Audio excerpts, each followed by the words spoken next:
We have been hit hard. Our township is called Mount Pleasant Township. We have the first 3 Marcellus test sites in the Marcellus Shale.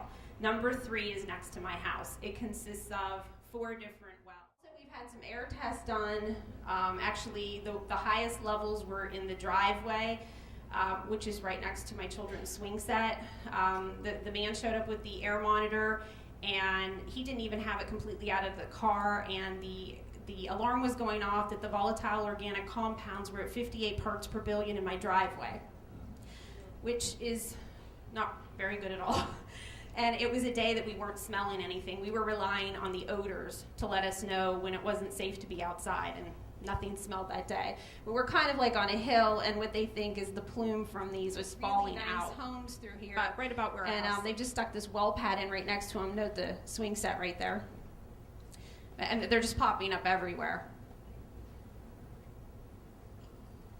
And this is another neighborhood right here with a wastewater impoundment in it, and a well pad with 7 wells.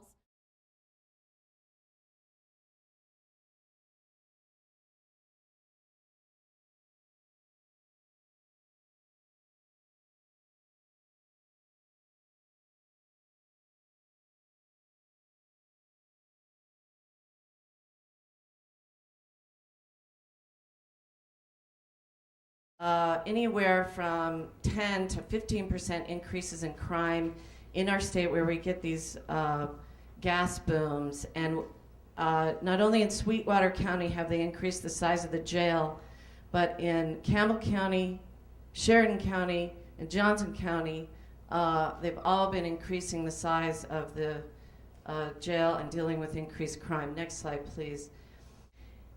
And so the other thing we have is a lot of our law enforcement dealing with a lot of these workers that come in that Stephanie was just, they come in, they drive, they're in demand to work in the industry, they drive up the price of housing, there's no rental properties, but they also, they work hard and they play hard. And one of the things that coincided with a lot of the gas boom in our area was methamphetamines. And we had terrible drug problems come into our communities coinciding with the gas boom. Those New Yorkers who support gas drilling desperately want to believe that gas drilling will be a panacea to all of the economic woes of upstate New York. In reality, the region may be in even more dire financial straits if we allow drilling. First off, you've probably heard numbers thrown around like 150 or maybe up to 400 jobs created per well. When you hear such numbers quoted, please remember that these gas workers move from well to well, so these jobs are not measured in person years. Many of the jobs are short-term and part-time, and many of these workers are imported from other states on a transient or non-permanent basis. The costs of drinking water contamination and land, stream, and air pollution are totally ignored in this study. The cost of mitigation is ignored, and so is the cost in terms of health. We've heard this morning about a lot of contaminants in the fracking fluid and the flowback fluids that can cause endocrine disruptions, and they are carcinogens in many cases. And I have heard that some of the wastewater contaminants are related to bladder cancer, one of the most expensive cancers to treat, and those sorts of costs are always ignored in all of these economic impact studies. This study, and most of them, ignore declines in property values. Supporters of gas drilling say that property values will increase, and this is a major unanswered question. Hotel occupancy rates may increase, and have done so in some parts of Pennsylvania. And the value of large tracts of land may increase for gas rights. But single-family homes and small lots will probably decline in value. We know that banks are reluctant to give mortgages for properties with a gas lease or even for properties nearby a gas lease. And how do you sell a house if the buyer can't get a mortgage and if your water is contaminated?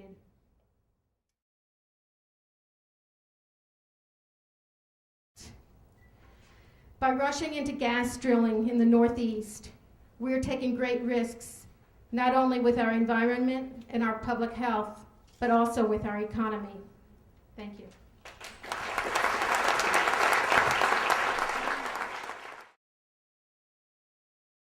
it talks about housing. The top line, it's in blue if you can see it, is Grand Junction, which is a city that is in Mesa County. And then the red line is the front slope of Colorado, and the green line, which is in the middle for the most part, is the entire state of Colorado. And this is a 4-quarter rolling average that we have from Fannie Mae that shows the percent change in housing price. And you can see that Grand Junction was far outpacing even what was considered a boom area at the time, and that's the Front Range of Colorado. But then you can see that they've more than made up for it, unfortunately, from their point of view in the last 2 years.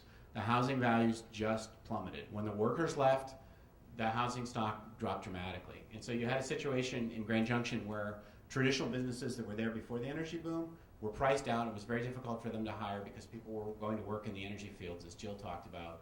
But then some of them started to build additional housing stock. The energy market fell apart, and they're left with just rows and rows or blocks and blocks of subdivisions that are either half completed or aren't done yet. So the enormous costs that that county and that city particularly is going to be facing for some time.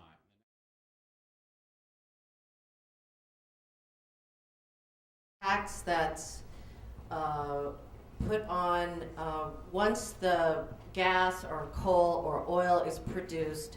There's a percentage that's paid for every ton of coal or every MCF of gas or every barrel of oil. It's a tax. Once it's severed, so to speak, from the land or from the subsurface, and sold, it's taxed. And in Wyoming, our gas severance tax, I think, is 6%.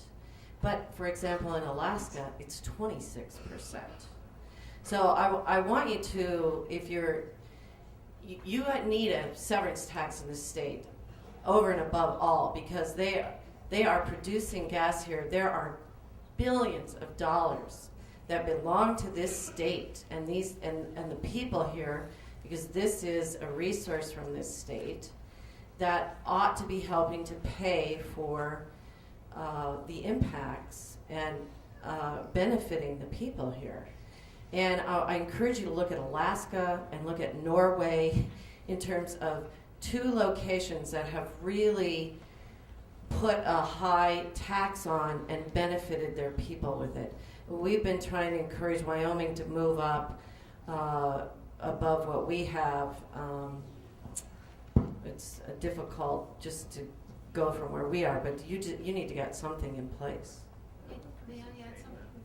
I'd like to add something to this. Maybe all of you are aware of this, but just in case.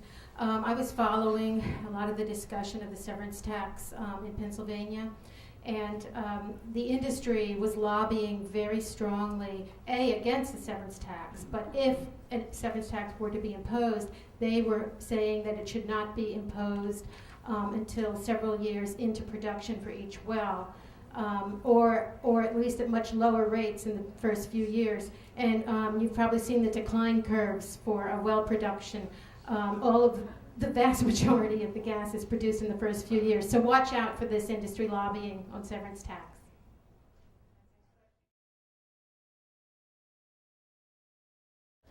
And I think it's very important to have best management practices.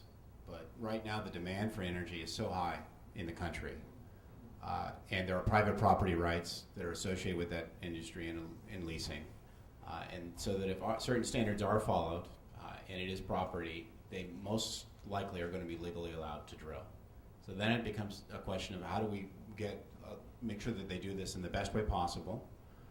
They do it in a way that remediates or mitigates in the best way possible, and when they're done, they try and restore it as much as possible. And then how do we collect the money to both regulate them while they're doing it, to inspect them, to make sure that they do everything that they're required to do by law, and then follow up with that. And then also, perhaps because there is so much money involved, use that to diversify your economy or make your communities more resilient, so you're less impacted by the great volatility that we saw in those charts from the energy industry.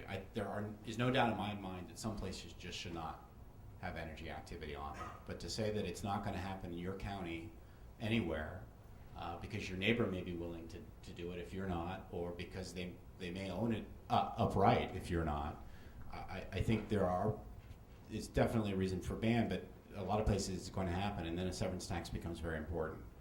As an economist only, I would say that the way, if you wanted to encourage and then tax the energy industry efficiently, and this is speaking from like an academic textbook, is you would encourage exploration and then tax heavily development, the severance from the ground, because then they would be more likely to find it, which is the most expensive part of their proposition and the most risky from their point of view. And then once they've found it, because it's a known resource and the dinosaurs only died in certain areas of the country, you can tax that heavily because they can't go anywhere. As much as they say it, they can't go anywhere else. There's only one Pinedale, Wyoming.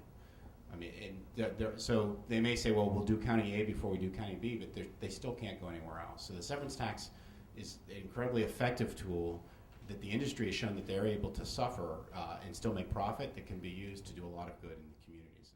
I feel that there is a glut of natural gas right now, so there's no hurry to get to this natural gas. I feel that there should, in fact, be a ban until it is safe, until it is proven safe.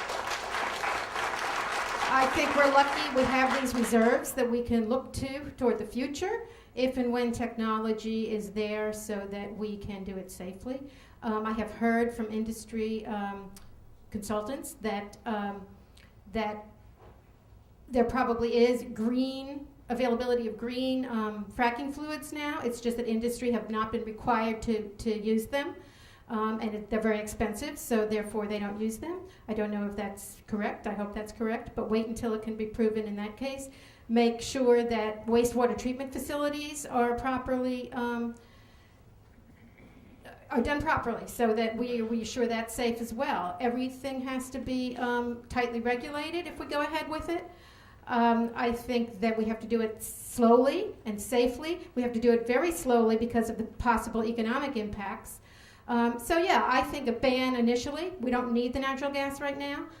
If it can be proven safe, then we do it very carefully.